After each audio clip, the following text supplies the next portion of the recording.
నెల్లూరు జిల్లా ఆత్మకూరు పట్టణంలో మట్టి మాఫియా చెలరేగిపోతుంది. గడిచిన నెల రోజుల వ్యవధిలో లక్షల క్యూబిక్ మీటర్లు ఆత్మకూరు చెరువు నుండి మట్టిని అక్రమంగా తరలిస్తున్నారు. ప్రభుత్వానికి రావాల్సిన కోట్ల ఆదాయానికి భారీగా గండి కొడుతున్నారు. ఆత్మకూరు చెరువు నుండి వ్యవసాయ భూములకు మట్టిని తరలించుకుంటామని మట్టి మాఫియా పర్మిషన్ తీసుకుని వ్యవసాయేతర అవసరాలకు తరలిస్తున్నారు. ఇది గమనించిన ఇరిగేషన్ శాఖ అధికారులు వ్యవసాయేతర అవసరాలకు మట్టిని తరలిస్తున్నారని ఇచ్చినటువంటి పర్మిషన్ను రద్దు చేశారు. అయినా మట్టి మాఫియా తమ దందా ఆపడం లేదు.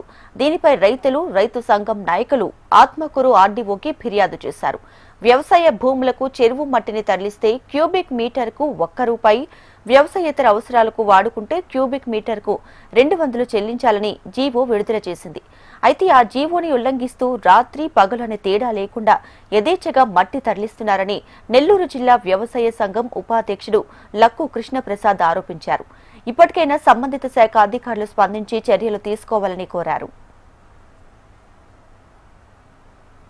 గత నెల రోజుల నుంచి ఆత్మకూరు చెరువులో 10 ట్రిప్పర్లు పెట్టి రాత్రి బౌళ్లు తోలిన విషయం అందరికీ తెలిసిందే. అయితే ఈ ట్రిప్పర్లు పెట్టి మట్టి తోలేది ఎందుకు తోలుతుండ్రు, ఎక్కడ తోలుతుండ్రు అనేటువంటి